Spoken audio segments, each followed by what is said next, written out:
السلام عليكم ورحمة الله وبركاته. حبايب قلبي عاملين ايه؟ يا رب تكونوا بخير. النهاردة هنعمل مع بعض وصفة حلوة قوي وسهلة، ما بتاخدش اي وقت خالص بجد، وطعمها تحفة. هنبدأ الاول هنا نعمل معانا شوية رز اللي هناكلهم جنب الوصفة بتاعتنا. هنجيب معلقة سمنة كبيرة ونحط فيها فصين حبهان، ورقتين لوري، فصين مستكة. احنا عايزين نعمل رز طعمه حلو وريحته حلوة، وريحته تجيب من اخر الدنيا، بس في نفس الوقت ما عندناش شوربة.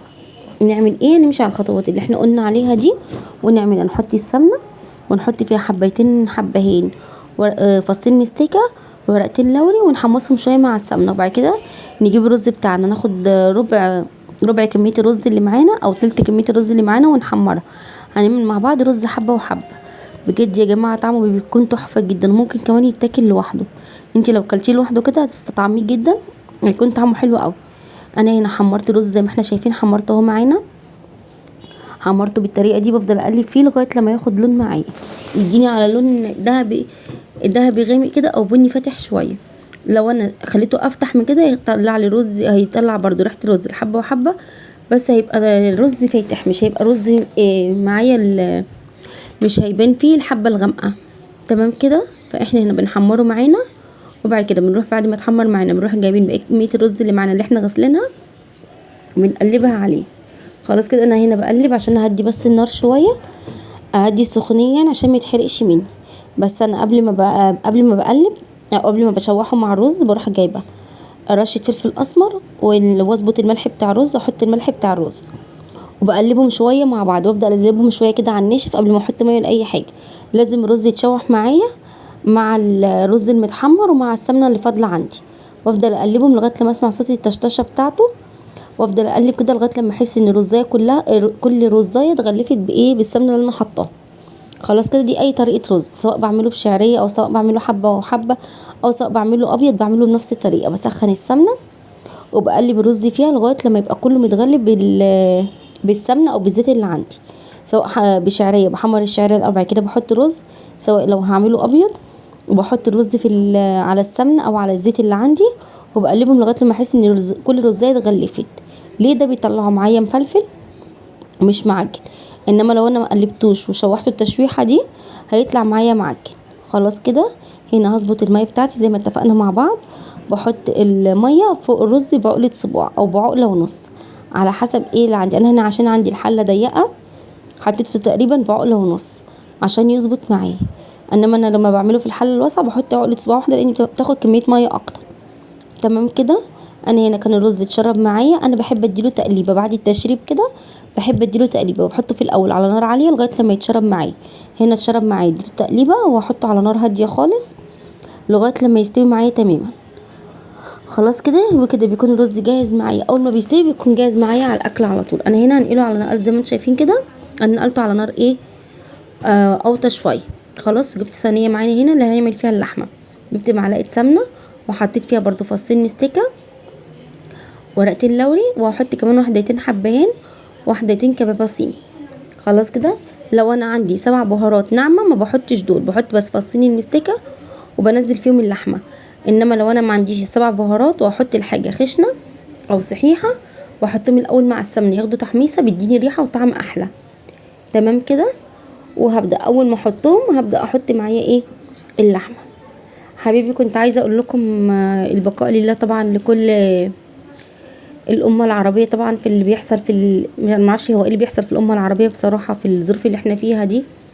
بقى الواحد عمال يسمع أخبار غريبة وفي نفس الوقت مقلقة يعني.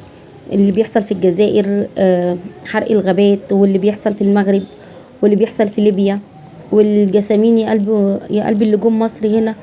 ربنا يصبر أهاليهم يا رب ويقويهم بصراحة على اللي هم فيه. فبجد الموضوع صعب جدا. بصوا عشان بس ما يفوتناش الفيديو، انا هنا حطيت اللحمه بعد ما السمنه سخنت معايا كويس. سقطت اللحمه كلها بتاخد الصدمه الاولانيه، مش عايزاها تاخد لوني بس تاخد الصدمه الاولانيه عشان ما تنزلش الميه بتاعتها. بس كده. اول ما تاخد الصدمه الاولانيه بقلبها، بديها رشه فلفل اسمر كويسه وبعد كده بقلبها. تمام. يبقى انا كده ايه؟ عملت حطيت كل البهارات اللي معايا.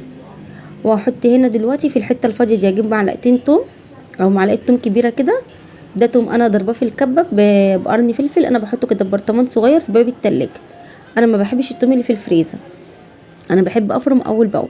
يعني بقشر راس التوم بفرمها، باخد منها لغايه لما بتخلص، تقعد بقى اسبوع 3 ايام على حسب استخدامي في التوم. ممكن تقعد معايا لحد اسبوعين على رف التلاجة، اكتر من كده لا.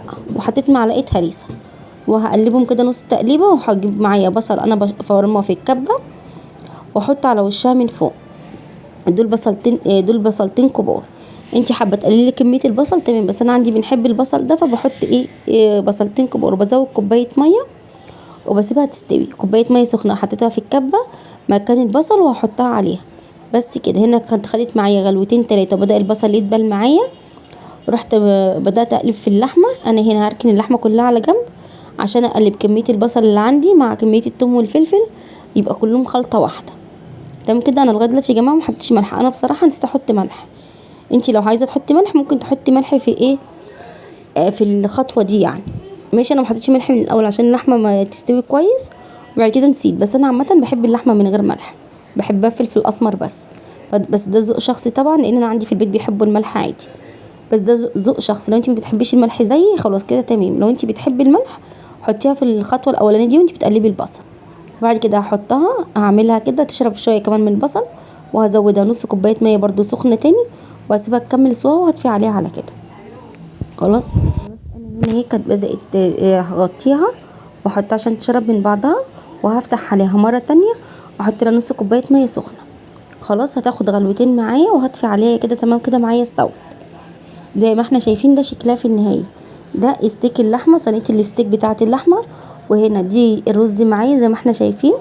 الحبه حبه وحبه زي ما احنا شايفينه كده. حابه ان الرز يبقى افتح من كده، مش هتحمري حبايه الرز الاولانيه زي ما انا حمرتها، هتسيبيها افتح شويه.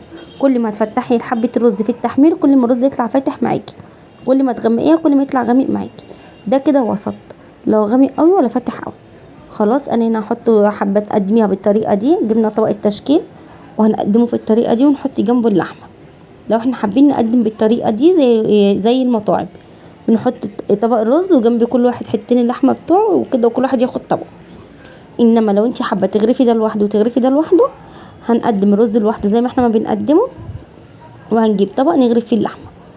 بس بصراحه وانا ما بحبش الرز يبقى فيه تشكيل، يعني انا بحب الرز كده يبقى مفرط في الطبق. بس ارجع واقول برضو ده ذوق شخصي، كل واحد وذوقه. عندي جزء من الولاد بيحبوا مفرط زي كده في الطبق، وجزء التاني بيحب فيه تشكيل وشكل قلب بقى، شكل ورده كده. فدي اذواق. انا هنا فضيت اللحمه كلها في الطبق. ده كان معايا نص كيلو لحمه، لحمه ستيك عادي بتجيبها من عند الجزار، بتقول انا عايزه لحمه ستيك وهو بيديهالك. خلاص كده. وبنقدمها بالطريقه دي وجنبها رز زي ما احنا شايفين. هي دايبه معانا خالص اهي، وان شاء الله تجربوها وتعجبكم. بالف هنا وشفا. هستنى ما ننساش اللايك وسبسكرايب للقناه وتعليق حلو كده، واسيبكم على خير، والسلام عليكم ورحمه الله وبركاته.